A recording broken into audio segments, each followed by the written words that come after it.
तो चलिए बढ़ते हैं आज की कहानी की ओर। दोस्तों, एक कहानी है, एक दास्ता और एक कयामत। अगर इसे दहशत का सबसे खौफनाक नजारा ना कहें तो शायद ये इस नजारे के साथ इंसाफ नहीं होगा। जी हाँ, मैं बात कर रहा हूँ पंजाब के एक नेशनल हाईवे की। कहते हैं कि आज भी जिस नेशनल हाईवे पर गाड़ियां बड़े आराम के साथ गुजर जाती हैं, कभी उस हाईवे के ऊपर भूत प्रेत का राज हुआ करता था। उनकी दास्तां इतनी ज्यादा मशहूर थी कि रात तो दूर की बात है, दिन में भी उस रास्ते से कोई गुजरने की हिम्मत नहीं करता। दोस्तों, मेरा नाम आकाश है और मैं अपनी कॉलेज की पढ़ाई पूरी करने के लिए पंजाब गया हुआ था। मैं पंजाब में म्यूजिक सीख रहा था और मेरा म्यूजिक का सपना मुझे बहुत आगे तक लेकर जा सकता था।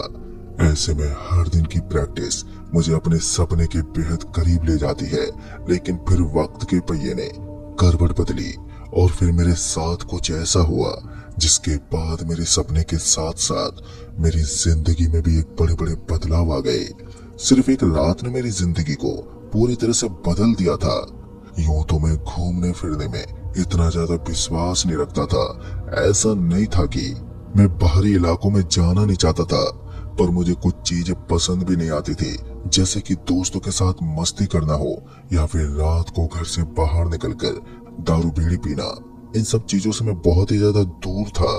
लेकिन जब कमीने दोस्त साथ हों तो आखिर में हम इन चीजों के करीब पहुंच ही जाते हैं।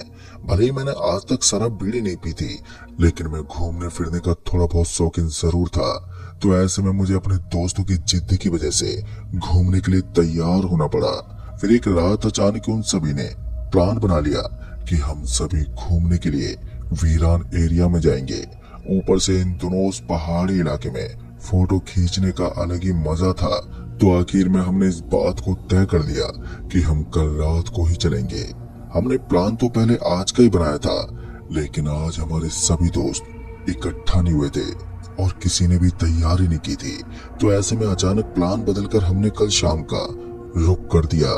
अब हम सभी के अंदर घूमने का काफी एक्साइटमेंट बन गया था। हम सभी चाहते थे कि जल्दी से जल्दी वक्त आए और हम शाम को गाड़ी लेकर निकल जाएं।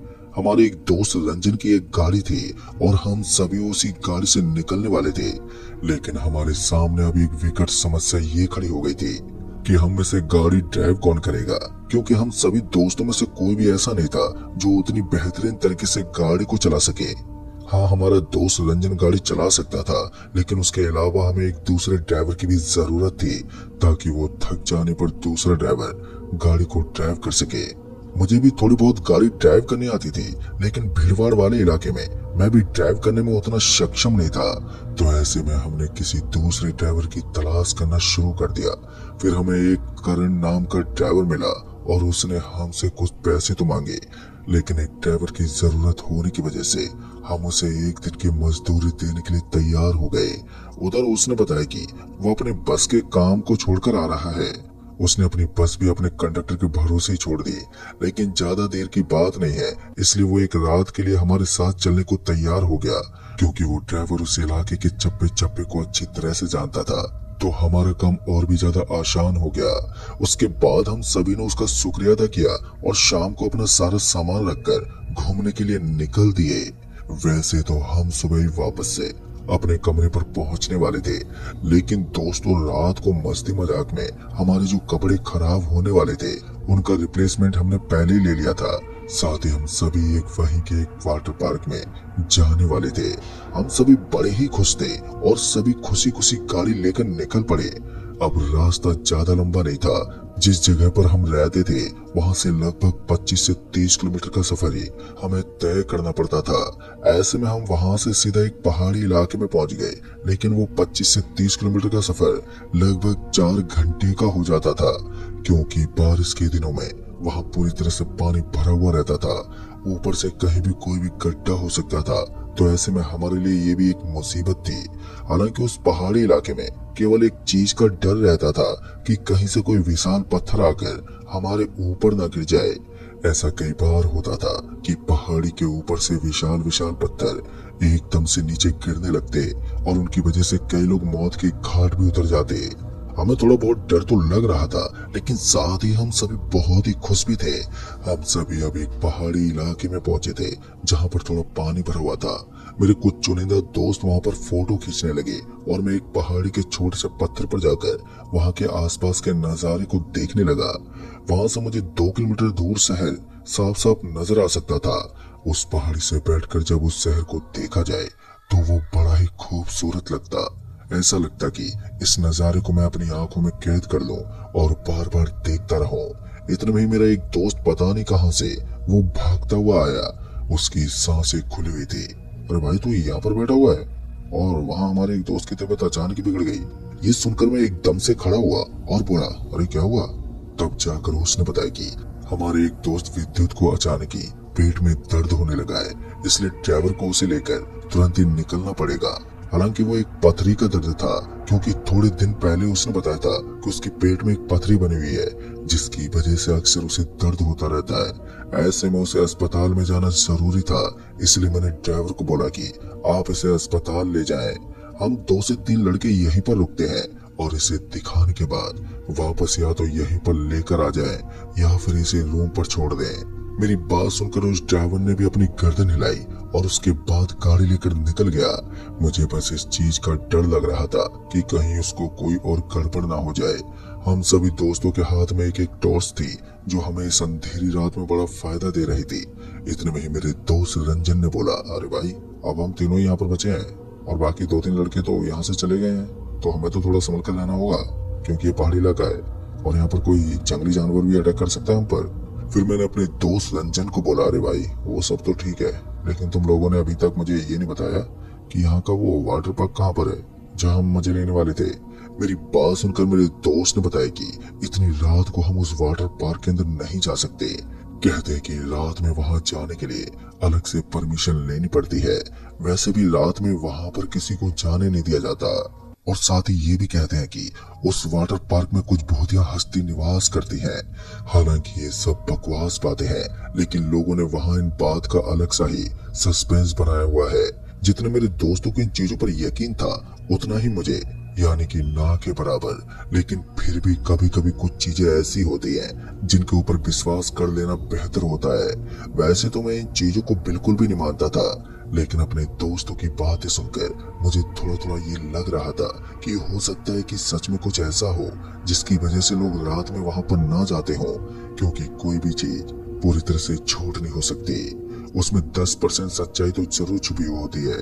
लेकिन मैं अपने दोस्तों के विपक्ष में बोल भी नहीं सकता था, इसलिए मैंने उनसे कहा, उसके लिए हम एक काम कर सकते हैं, कहीं ना कहीं हमें एक बार किसी से परमिशन लेने की कोशिश करनी चाहिए।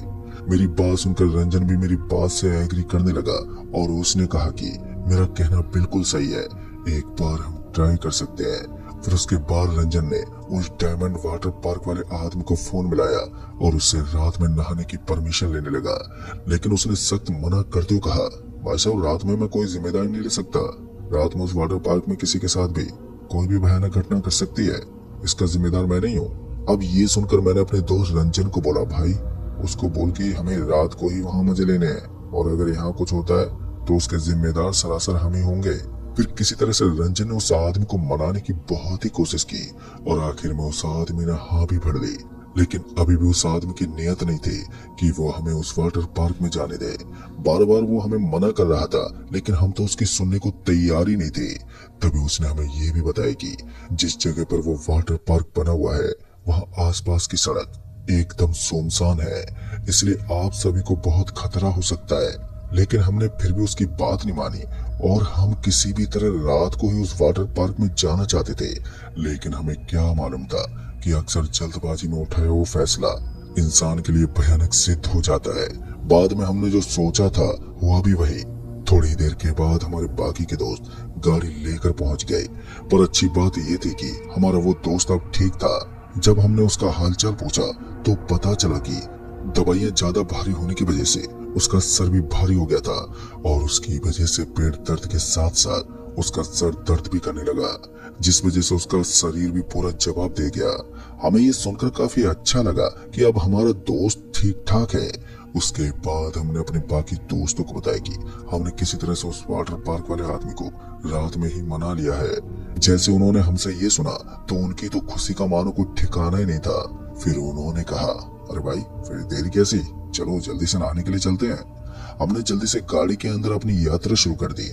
हालांकि हमें अभी भी थोड़ी घबराहट तो हो रही थी कि कहीं सच में वो वाटर पार्क हमारे लिए भयानक साबित ना हो जाए, क्योंकि कभी कभी कुछ चीजों को जब हम अफवाह समझते हैं अक्सर बाद में वही हमारे लिए बड़ा खतरा बन जाती है और हमें काफी पछतावा होता है। ऐसे में मुझे भी यही टेंशन हो रही थी कि कहीं हमें बाद में पछतावा ना करना पड़े, क्योंकि अगर ऐसा होता है तो हमारे साथ बहुत बुरा होगा।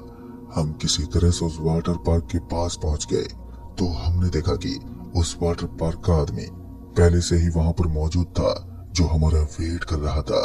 फिर जैसे हम उस वाटर पार्क के पास पहुंचे तो उस आदमी ने सबसे पहले हमें सचेत करते बोला, भाई साहब मैं आपको अभी भी यही बोलना चाहूंगा कि यहाँ पर रुकना अपनी मौत को दावत देने जैसा है। यहाँ पर आप रुककर खुद के पैर पर कुल्हाड़ी मार रहे हैं। हमारे बाकी के दोस्त भी अब उस आदमी के साथ हो गए थे, लेकिन मैं और रंजन अभी भी उसकी बात मानने को तैयार नहीं थे। ऐसे में हमने आखिरी फैसला यही लिया कि आज की रात हम सभी उस वाटर पार्क में मजे करेंगे। बाद में उस आदमी ने भी दरवाजे को खोल दिया और अंत में जब वो आदमी वहां से निकलने लगा तो उसने बोला, भाई साहब अगर आपके साथ कुछ भी गलत हो तो सामने की तरफ नजर आ रही उस घंटी को जोर जोर से बजाना, आपकी सारी समस्या दूर हो जाएंगी।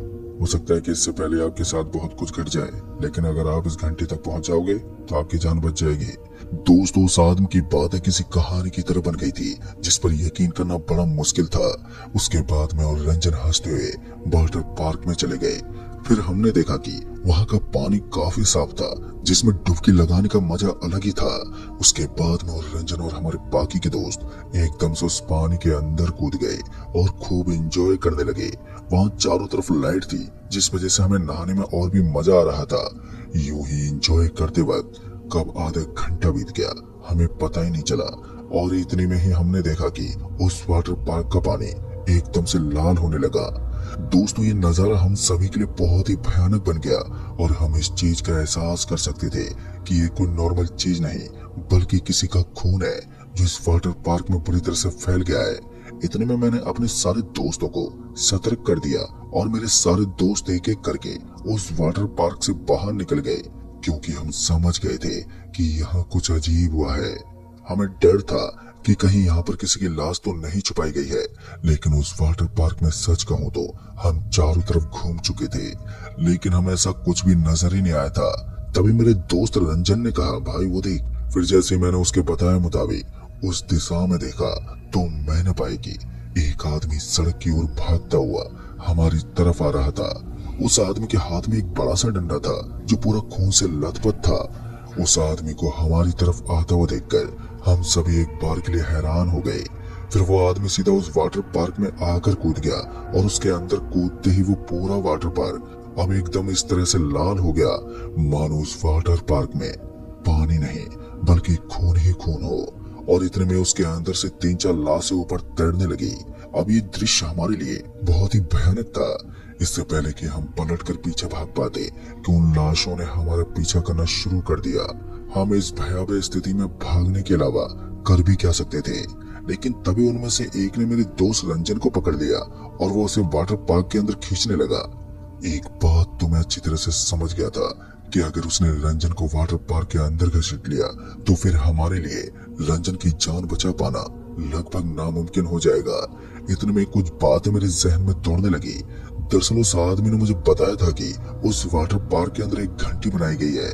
बस किसी तरह से हम उस घंटी को बजाकर अपनी जान बचा सकते हैं, लेकिन अब मेरे सामने मुसीबत ये खड़ी हो गई थी कि मुझे वो घंटी वहाँ कहीं भी नजर नहीं आ रही थी। पर उधर मेरे दोस्त रंजन को पकड़कर बाहर की तरफ खींचने की कोशिश कर रहे थे। एक बात सबसे ज्यादा हैरान कर रही थी कि वो मुर्दे उस वाटर पार्क से बाहर ही नहीं निकल रहे थे। ये हमारे लिए एक बेनिफिट था, लेकिन अब मेरे लिए मुसीबत ये खड़ी हो चुकी थी कि मुझे वहां पर कोई भी घंटी नजर नहीं आ रही थी और उधर मेरा दोस्त लगातार पानी के अंदर खिंचता जा रहा था। इतने में ही मेरे दूसरे दोस्त ने आवाज देते बोला, अरे भाई वहाँ पर एक घंटा लटका हुआ है, शायद वही है जिसे बजाना है। जैसे मैंने उसके इशारे की तरफ देखा तो मैंने पाया कि वहां पर छोटी छोटी सीढ़ियां बनी हुई थी जो 1 घंटे के पास जाकर खत्म होती थी। उन सीढ़ियों को देखते मैं जल्दी से भागा और उनके ऊपर चढ़ते हुए उस घंटी को बजाने लगा। दोस्तों सच कहूं तो उस घंटे को बजाते ही वहां का माहौल जैसे नॉर्मल सा हो गया था। ऐसा प्रतीत हो रहा था कि किसी ने भगवान के वरदान को यहाँ पर लगाया हुआ है, जिसको बजाते ही वहां आसपास के माहौल में शांति छाने लगी। उधर मेरा दोस्त रंजन अब थोड़ा थोड़ा हल्का महसूस करने लगा था। मैं समझ गया था कि यहाँ से निकलने का यही एकमात्र रास्ता है। दूसरी तरफ जब मैंने अपनी गाड़ी की ओर देखा तो मैंने पाया कि गाड़ी के पास भी एक आदमी खड़ा था जिसके हाथ में एक बड़ा सा डंडा था। वो बिल्कुल उसी की तरह दिखता था जैसे कि कुछ देर पहले यहाँ पर एक आदमी आया और सीधा उस वाटर पार्क के अंदर कूद गया। फिर उसके बाद मैंने अपने सभी दोस्तों को जल्दी से गाड़ी के अंदर बैठने को बोला। वो एक एक करके सारी गाड़ी की तरफ भागने लगे। अब तक मेरे दोस्त रंजन को भी बाहर निकाला जा चुका था और मौका पाते वो भी वहां से भागता हुआ गाड़ी के पास पहुंच गया। अब मैं अकेला ही बच गया था जो उस वाटर पार्क के अंदर बचा हुआ था। तो ऐसे में मैंने भी उन सीढ़ियों के ऊपर से छलांग लगाई और सीधा दरवाजे के पास चला गया। दरवाजे के पास जाकर मैं उस वाटर पार्क से बाहर निकल गया। पर अच्छी बात ये थी कि अभी हम सभी एकदम ठीक थे। फिर इतने में हमारे एक दोस्त ने बोला, अरे भाई हमारे एक दोस्त विद्युत नहीं है। अब ये सुनते ही मानो एक बार के लिए मेरा पूरा बदन टूट गया। उसके बाद हम सभी को मजबूरी में दोबारा से उस वाटर पार्क के अंदर जाना पड़ा। पर तभी पीछे से उसने हमें आवाज लगाते बोला, अरे भाई मैं तो कब से गाड़ी में बैठ गया हूँ। ये आवाज सुनते ही हम सभी को फिर से खुशी का एहसास हुआ और हम भागते हुए गाड़ी के अंदर बैठ गए। बाद में मेरे दोस्त रंजन ने गाड़ी को ड्राइव करना शुरू कर दिया। फिर उस ड्राइवर ने कहा, भाई साहब आपको इस वाटर पार्क में इतनी रात को नहीं आना चाहिए था। मैंने आपके दोस्तों को पहले भी कहा था कि ये वाटर पार्क मौत का फरिश्ता है, रात को यहाँ पर कोई नहीं आता। अभी तो आप सभी दोस्त यहाँ से लौट रहे हैं, लेकिन कई बार इस वाटर पार्क में ऐसा होता है कि कुछ फैमिली रात को तो आती है और उसके बाद उनकी लाश यहाँ तैरती है। कहते हैं कि सालों पहले एक फैमिली के साथ ऐसा हुआ था, या तो किसी डाकू ने उसके ऊपर हमला किया था जिसके बाद उनकी आत्मा इसी वाटर पार्क में भटकने लगी। पहले तो इस वाटर पार्क को बंद कर दिया गया, लेकिन फिर इसे वापस से ओपन कर दिया गया है, जिसमें पूजा वगैरह करवा कर 1 घंटे को लगा दिया गया है, जिसको बजाने से सब कुछ ठीक हो जाता है। ड्राइवर की सारी बातें बहुत ही सच थी, लेकिन हमने उनकी बातों पर पहले विश्वास नहीं किया था। अब उसके बाद हम सभी ने लंबी लंबी सांसें ली और अपने आप को सुरक्षित महसूस करके अच्छा फील करने लगे। इतने में ही हमने देखा कि अब गाड़ी उस एरिया से बाहर निकल चुकी थी और हम सुरक्षित जगह पर पहुंच गए थे। लेकिन फिर मुझे एक आदमी की याद आई। थोड़ी देर पहले मुझे गाड़ी के पास भी कोई खड़ा हुआ दिखाई दे रहा था। फिर वो कहाँ गया मुझे कुछ नहीं मालूम, लेकिन दोस्तों अच्छी बात ये थी कि अब हम सभी सुरक्षित थे और दोबारा हमने कभी भी इस तरह की नकारात्मक ऊर्जा को महसूस ही नहीं किया और उस रात मेरी जिंदगी पूरी तरह से बदल गई। तो दोस्तों इस कहानी में बस इतना ही।